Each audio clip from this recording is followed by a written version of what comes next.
Bienvenido, Eduardo Brenta. Bueno, muchas gracias por estar por aquí. La invitación. No, gracias a vos por estos minutos. Decías que han sido unos días movidos, así que doble valoración. Exacto, ha estado complicado. Bueno, ayer estuvo el ministro Heber en el Parlamento. Bueno, fue él mismo el que pidió asistir para hablar sobre este flujograma donde se estaba realizando una trama para favorecer al senador Penades. ¿Qué dejó esta comparecencia del primero ministro? fue una solicitud del ministro en régimen de comisión general, ¿no? Sí. Esto es un hecho importante porque el régimen de comisión general no tiene consecuencias políticas y el ministro ya venía de una interpelación en la Cámara de Diputados donde no había recibido el apoyo de parte sustantiva de la coalición, ¿no? Cabildo Abierto y el propio Partido Colorado. O sea que puede ser una estrategia esto.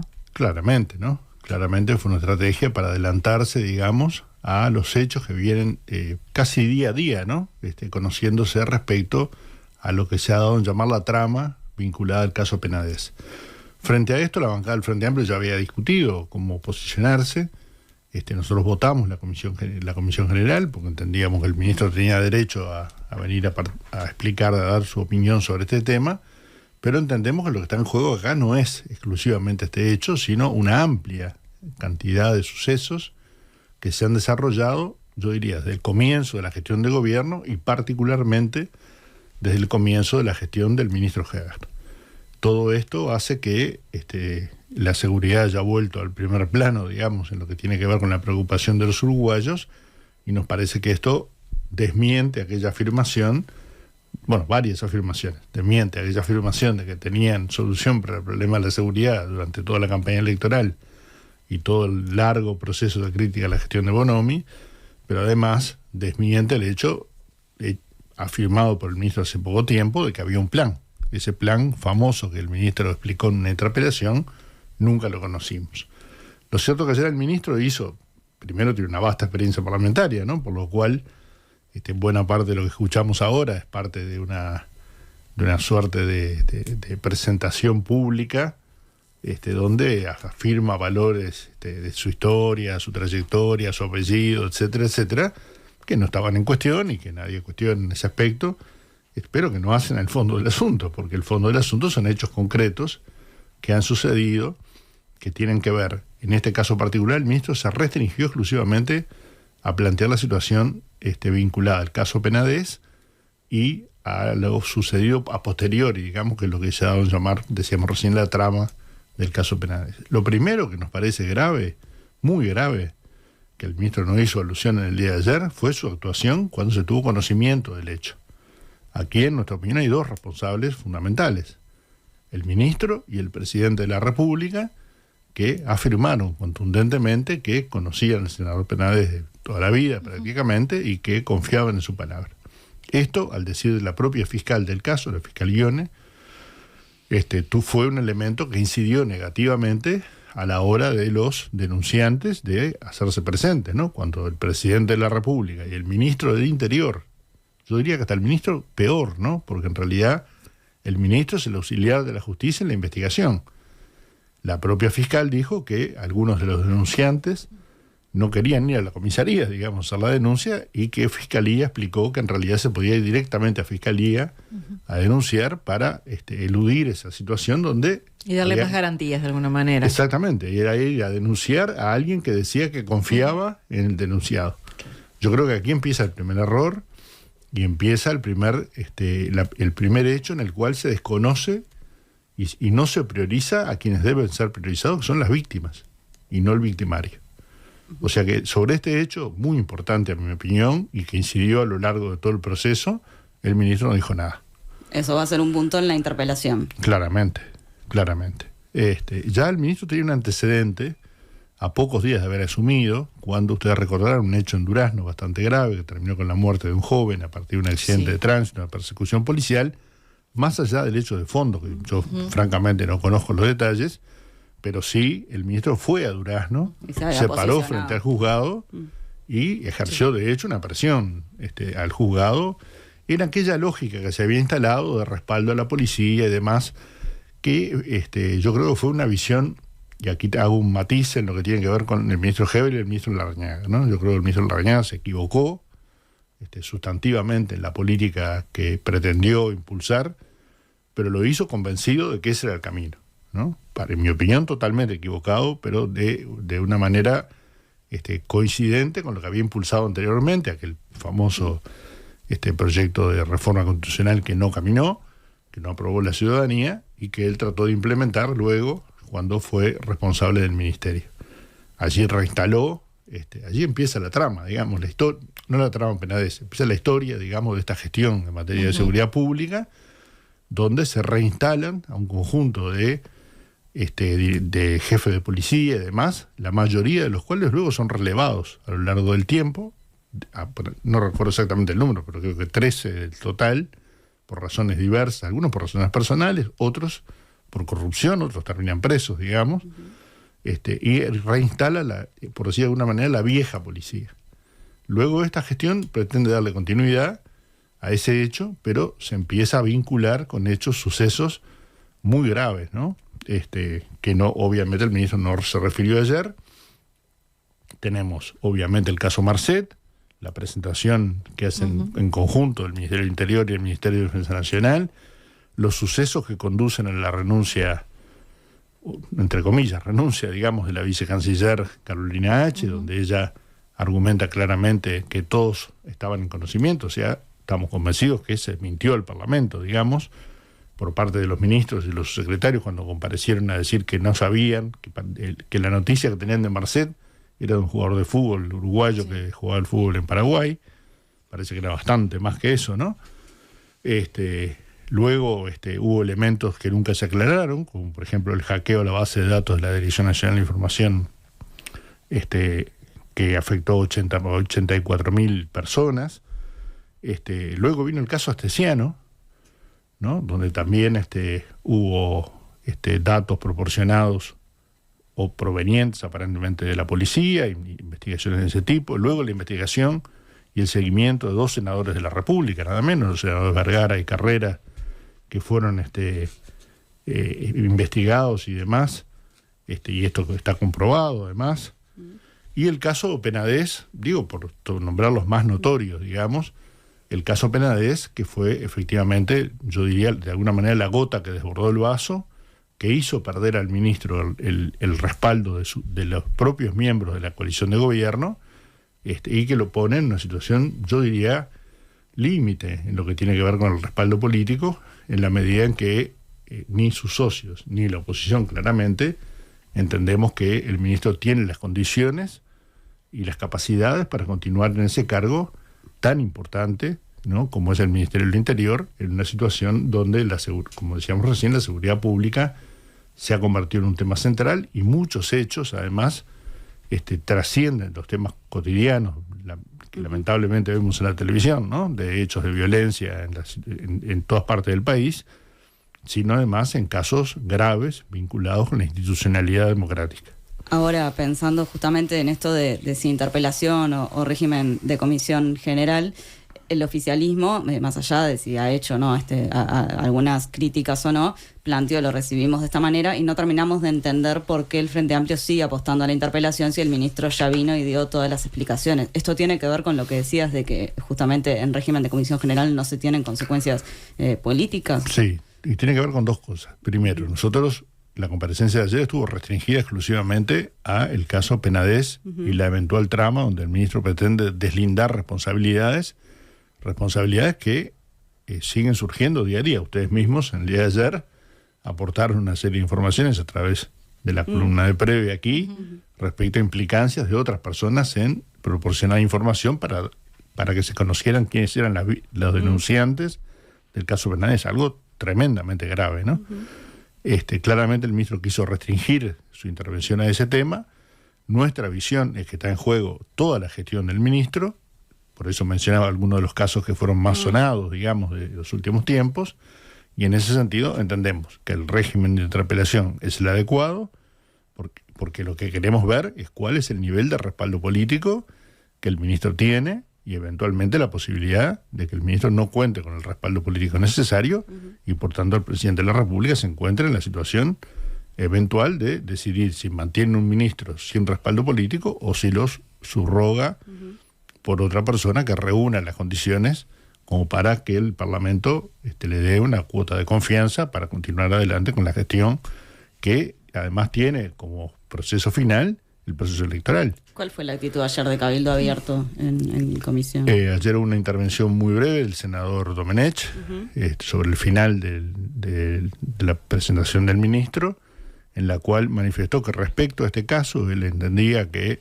los elementos aportados habían sido suficientes, digamos, hasta lo que se conocía, digamos, y manifestó claramente que mantenía las diferencias que se habían expresado en el marco del llamado a sala al ministro en la Cámara de Diputados, por lo cual la situación de Cabildo Abierto respecto al ministro Heber parece ser la misma que se expresó en el no respaldo, digamos, en su comparecencia en la Cámara de Diputados.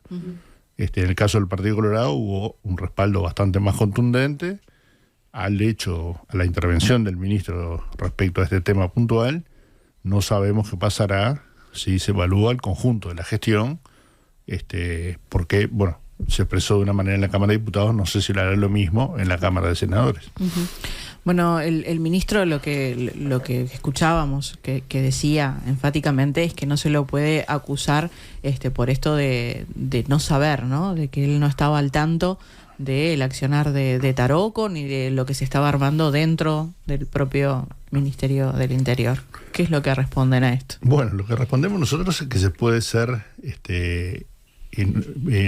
no se puede tener las condiciones para ocupar un cargo por acción o por omisión, ¿verdad? Uno puede no tener las condiciones para ocupar un cargo porque comete una serie de errores, ¿no?, que lo inhabilitan para eso, o porque desconoce lo que sucede. Claro, que esa es la ¿verdad? Segunda parte que no entra en el discurso de Heber, ¿no? Ahí está. La posibilidad de hablar de la omisión. Bueno, él de alguna manera declara desconocer un conjunto claro, de pero hechos. quiero decir, en realidad cuando dice, bueno, si el Frente Amplio me cuestiona, tiene que ser porque yo podría haber estado en conocimiento y ese no es el caso. Claro, pero al afirmar esa mirada, digamos, claro, asume, pero no entiende que ese sea un error tal como para que se le pida. ¿No? Esa es su fundamentación. Yo no sabía. Uno supone que en una institución cualquiera, en un banco, digamos, puede suceder una cosa de este tipo, en una institución deportiva, no sé. Pero en la institución policial, como en la institución militar, en general la disciplina y las órdenes se respetan, y la jerarquía se respeta. Y hay pasos que no se dan si no se está en conocimiento de una orden directa, escrita o verbal, no importa, del jerarca, ¿no? Aquí es donde hay una valoración respecto a si algunas acciones, como la de Taroco, claramente, ¿no?, que comienza a recolectar datos para tratar de llegar a conocer quiénes son las víctimas, con un objetivo bastante claro, que es lograr que las víctimas no declaren, ¿no? Esto me parece que es el elemento obvio. Bueno, esto estaba en conocimiento del ministro. El ministro ayer afirmó con contundencia, con su verborragia habitual, digamos, de que él desconocía por completo y que nadie podía sospechar.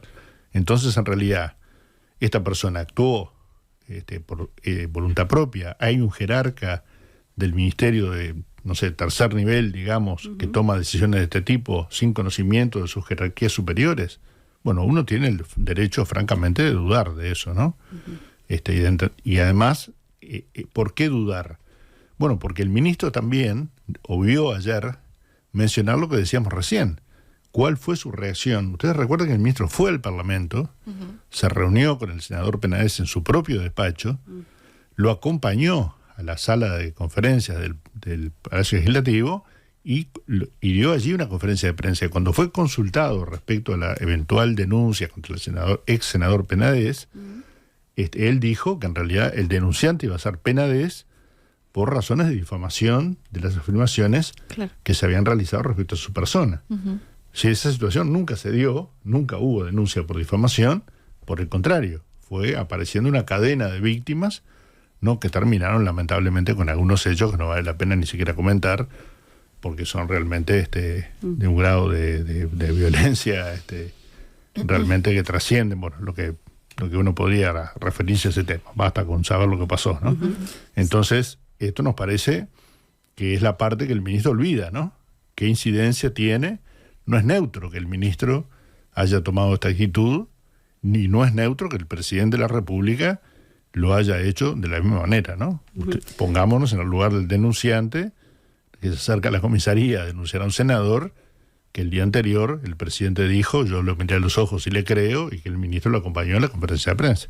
Brenta, en esta enumeración que hacías, ¿no?, de las distintas cuestiones que involucran al Ministerio del Interior, ahora, lo último, ¿no?, que había trascendido era la remoción de la directora, ¿no?, de la Dirección General de allí Información y Inteligencia Policial, que era la comisario mayor Mariana Moura.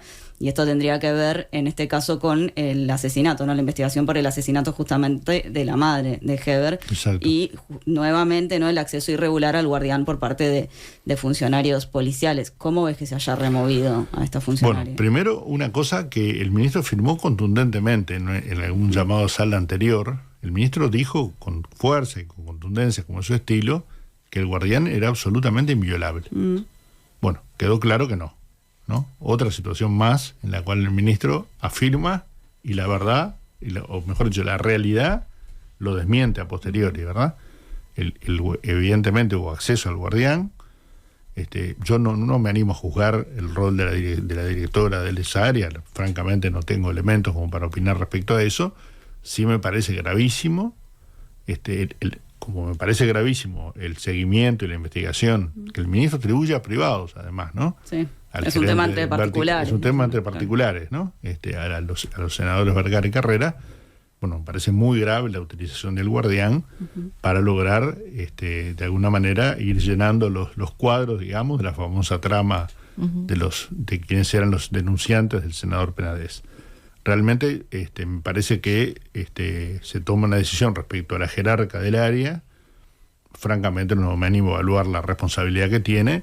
Sí evalúo como un hecho muy grave que no sepamos en realidad quién utiliza el guardián, quién accede al mismo, si esto efectivamente queda claramente registrado en todas las ocasiones, porque acá saltó una, pero no sabemos si hay otras, y efectivamente a quién se escucha, ¿no? Sí, lo preguntaba también pensando nuevamente en quién es el resorte, ¿no? Quiénes son los que van saltando según cada caso, porque se sigue pidiendo la renuncia del ministro, pero claro, por ahora los que siguen cayendo son las cabezas que están más abajo. Claro, el tema de todo esto es que si bien puede haber responsabilidades en cuadros funcionales, digamos, del Ministerio del Interior, porque, el propio ministro, ¿no?, le atribuye a algunos de ellos responsabilidad propia. Y esto lo hizo porque quiso, nadie le dio la orden. Bueno, aquí hay una responsabilidad política, ¿no?, que, como decíamos recién, es por acción o por omisión, ¿no? En realidad, si el ministro se rodea de determinados cuadros para que llevar adelante su gestión y se equivoca, bueno, hay una responsabilidad política del ministro, ¿no?, que es por algo. Los ministros, todo el mundo dice, los ministros son los fusibles, ¿no? Claro. Bueno, el ministro en este caso está demostrando su incapacidad, en mi opinión, para conducir el Ministerio del Interior frente a sucesos tan graves, ¿no?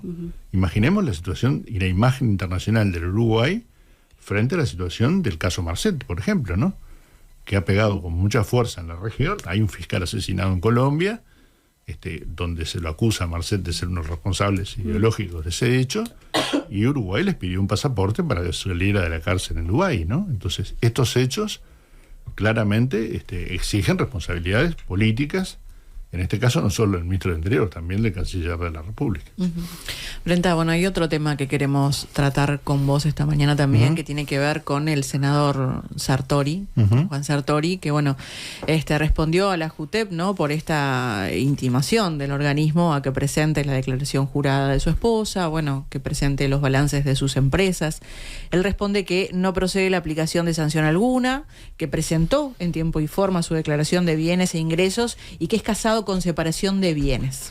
¿Qué es lo que se espera ahora que suceda en la JUTEP frente a este caso? Bueno, primero hay que decir que esto que presentó el senador Sartori es posterior a una declaración de la Suprema Corte de Justicia que falla a favor de la JUTEP en el entendido de que la ley vigente debe ser aplicada. Algo que parece obvio, pero que él recurrió con dos abogados constitucionalistas de peso, digamos, del Piazzo y Rizzo, digamos, y presentó un recurso diciendo que este artículo de la ley era inconstitucional.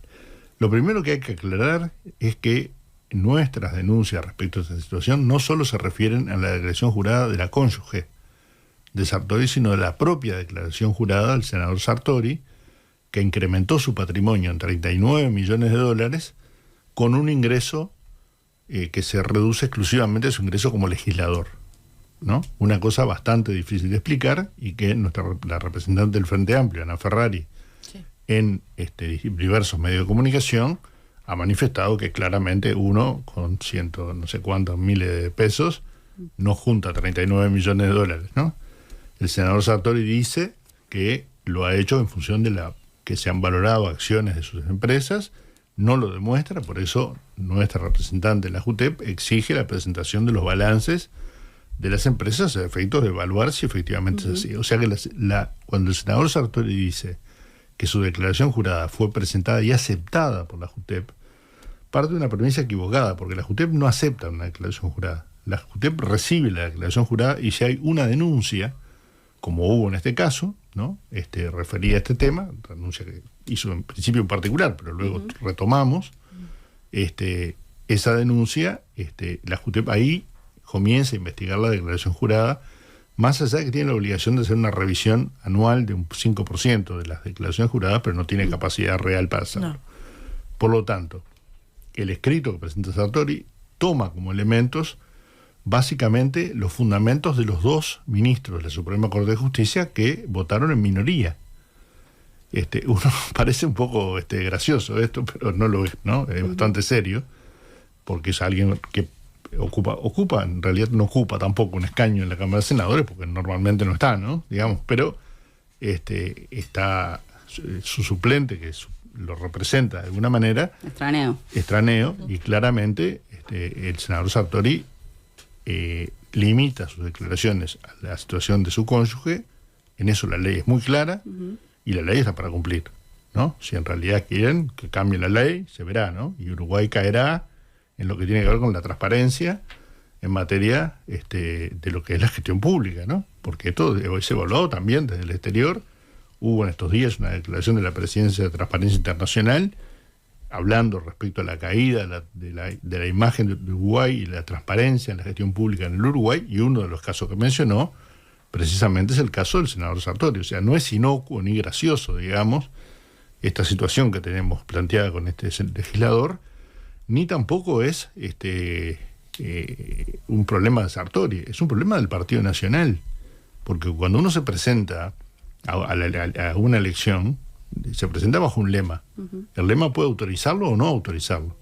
En este caso el Partido Nacional lo autorizó, y Sartori nada menos que fue el segundo más votado en el lema Partido Nacional, superando al senador Larrañaga, ¿no? Por lo cual, evidentemente estamos ante una figura que tiene un peso político importante y un partido político que lo respalda. En principio la vicepresidenta de la República había dicho que iba a intervenir para que el senador Sartori presentara. Se ve que no tuvo éxito porque no presentó nada. Bueno, ahí tocas un tema, ¿no? Una figura por la que te queríamos preguntar, porque Beatriz Argimón, ¿no? Que estuvo con esto del acercamiento a Sartori en alianza, en una posible alianza y demás, lo que manifestó días atrás en diálogo con Búsqueda era que, bueno, se estaba poniendo el foco sobre Sartori cuando podía haber muchos más en esta misma situación. ¿Qué pensás de este comentario de Argimón? Es un comentario espantoso, ¿no? Realmente, porque en realidad decir que alguien incumple porque hay muchos que incumplen, nos muestra que estamos ante una situación de debilidad de la JUTEP que hay que fortalecer si queremos realmente una democracia transparente en el Uruguay. ¿Y preocupa que lo diga particularmente la vicepresidenta? Bueno, sí, claro. Claro, porque es una figura muy importante en el país, ¿no? No es ni siquiera un legislador más, es la vicepresidenta de la República y la presidenta del Senado. No nos queda claro cuál es ese vínculo y ese eventual acuerdo, porque días después Beatriz Argimón expresó su apoyo a Delgado, y a su vez Sartori anunció que podía ser precandidato nuevamente. O sea que esto no sé, es una cuestión muy difícil de explicar. En todo caso le corresponde a ellos explicarlo, pero lo que está claro es que esa gestión que se iba a realizar no se realizó. El presidente del Partido Nacional, que se ha preocupado mucho por este tema desde aquella situación que se vivió en aquel estrado, ¿no? A empujones, digamos, en la campaña electoral, hasta hoy lo convocó, aparentemente le planteó su situación y Sartori le dijo exactamente lo mismo que ha venido declarando, ¿no? Nuestra representante, vuelvo a repetir, ha planteado la necesidad de que se presenten, además de la declaración del cónyuge, los balances de las empresas y demás del senador Sartori. Hasta el momento no ¿Debería conocemos. discutirse la remoción entonces del senador? Bueno, yo creo que esta es una cosa que el Frente Amplio no ha discutido en la bancada, y es algo que deberemos discutir en su momento. A mí me parece que la situación es de tal gravedad que amerita sí la remoción del senador Sartori. Creo que el artículo 115 de la Constitución, que habla de la conducta de los legisladores, en este caso el senador Sartori no está llevando adelante una conducta adecuada con el cargo que ocupa. Por lo tanto, no debería ocuparlo. Vamos a ver qué pasa, tiene unos días todavía por delante. Yo creo que hay una responsabilidad por repetir. Veremos qué hace el Partido Nacional, si hace que mira para otro lado, digamos, en el caso del senador Sartori, o si va a asumir la responsabilidad que le toca como partido. Yo diría que en el caso de... Bueno, no quiero comparar con otras fuerzas políticas, pero me parece que el Partido Nacional tiene una comisión de ética o de conducta, no sé cómo se llama, sí, a la cual debería claramente remitir la situación del senador Sartori, sin duda, pero no ahora, hace 3 años atrás, cuando estos hechos se desencadenaron.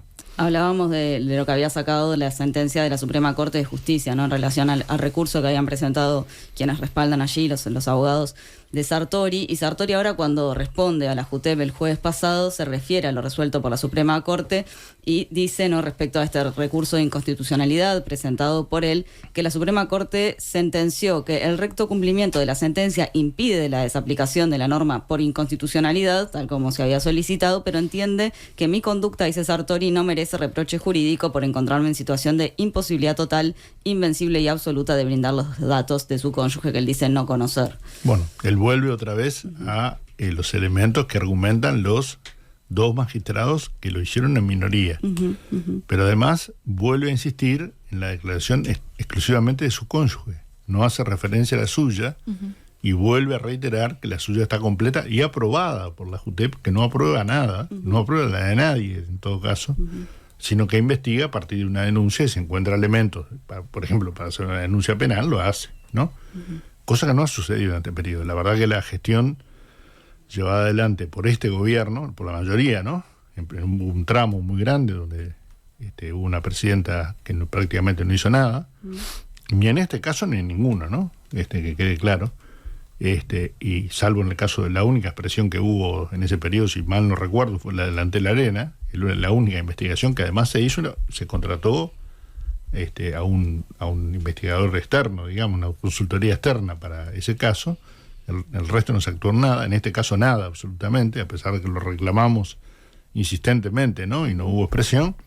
Luego la presidenta se retiró, porque era evidente que no estaba capacitada para ese cargo, y la actual presidenta, por lo que le he escuchado en los últimos días, entiende que debe aplicarse las sanciones correspondientes y declarar la omisión, cosa que me parece muy correcto y muy adecuado. Brenda, hay otro tema que venís siguiendo, le venís haciendo seguimiento, que tiene que ver con esta red colombiana que ofrece préstamos a pequeños comerciantes. Les da un plazo allí de unos 20 días para pagar, si no se los amenaza. El subsecretario del Ministerio del Interior, Guillermo Maciel, estuvo en Comisión de Constitución y Legislación del Senado, habló sobre este tema. ¿Qué es lo que dijo? ¿Cómo es que se está tratando? ¿Cómo se está investigando? Bueno, primero decir que esto surgió en una instancia de la Directiva Nacional de la Vertiente Artiguista, donde surgió este planteo, y a raíz de este planteo surgieron una suerte de catarata de planteos de distintos compañeros de distintos departamentos del interior del país, donde este hecho se había generalizado, ¿no? No es que desconociéramos que esto existía, francamente no teníamos una evaluación del volumen que esta situación tenía y de los vínculos eventuales que puede tener con otras situaciones. Es por eso que nos pareció que era imprescindible hacer un planteo en la Comisión de Constitución y Código para que el Ministerio del Interior compareciera. Es más, en su momento la senadora Bianchi planteó la posibilidad de que la Fiscalía también compareciera, porque según ella tenía información de que la Fiscalía también venía siguiendo estos hechos. Esto hasta ahora no ha sucedido. Efectivamente, el viceministro Maciel concurrió la semana pasada, si no me equivoco, a la comisión. En ese momento estaba el senador Bayardi. Hizo este relato de los hechos que habíamos recolectado. Ahí hubo un planteo de que no se constataban situaciones de violencia. Bueno, nosotros tenemos datos de situaciones donde se ha llegado a ejercer violencia física sobre algunos, sobre todo pequeños comerciantes y demás, que son las personas que recurren a esta herramienta, donde hay claramente tasas mucho más que usurarias, digamos, y el Ministerio del Interior explicó que esta es una organización que aparentemente envía a esta gente con una promesa de trabajo. Cuando llega al país le explica que en realidad este es el procedimiento, el trabajo es digamos, ofrecer préstamos, y la persona ya está endeudada porque en realidad... Sí, pedís un préstamo porque estás con problemas económicos. Claro, pero digo, el que viene también, el que viene ya debiendo su pasaje, claro, el capital de 100.000 pesos que aparentemente se le entrega, ya está condicionado, el alquiler, una moto, etcétera, claro, y habría como 3 niveles, digamos, de organización, o sea que estábamos en lo cierto en que había algo grave atrás de esto. Obviamente no teníamos la dimensión, no nos corresponde tampoco como organización política tener un seguimiento de estos temas a este nivel. El ministerio aparentemente viene siguiendo los hechos. Esta organización tendría su área de influencia en el Valle del Cauca, digamos, es una zona donde además han habido confluencia de todo el marco de la situación de violencia desarrollada en Colombia. Han habido paramilitares, militares, guerrillas, etcétera. O sea que el manejo de la violencia es un dato prácticamente cotidiano. Yo creo que la actuación del ministerio... Bueno, primero, el Ministerio actuó en esto, hay que reconocerlo. Creo que hay que actuar con mucha más firmeza, ¿no? En ese sentido, ya han habido procesamientos en un par de departamentos del país. Hay que seguir investigando, sobre todo hay que evitar hechos de violencia respecto a las personas que toman esto y alertar a la población, porque aquí sí realmente están los hechos graves vinculados a las peores formas de usura, ¿no? Que tienen que ver con tasas y presiones que obviamente las instituciones normales no ejercen sobre la persona. Me parece que lo otro que habría que evaluar y que corresponde al Ministerio evaluar es si esto es solamente esto o atrás de esto hay más, ¿no? Claro. Nosotros pensamos que atrás de esto seguramente hay más, y me parece que es un rol clave para nosotros darle un seguimiento junto a las autoridades correspondientes, el Parlamento interesarse en este tema, porque es un tema que preocupa a la población y para eso estamos, ¿no? Muchísimas gracias por esta mañana aquí en Nada que Perder, Eduardo Brenta. Un gusto para mí.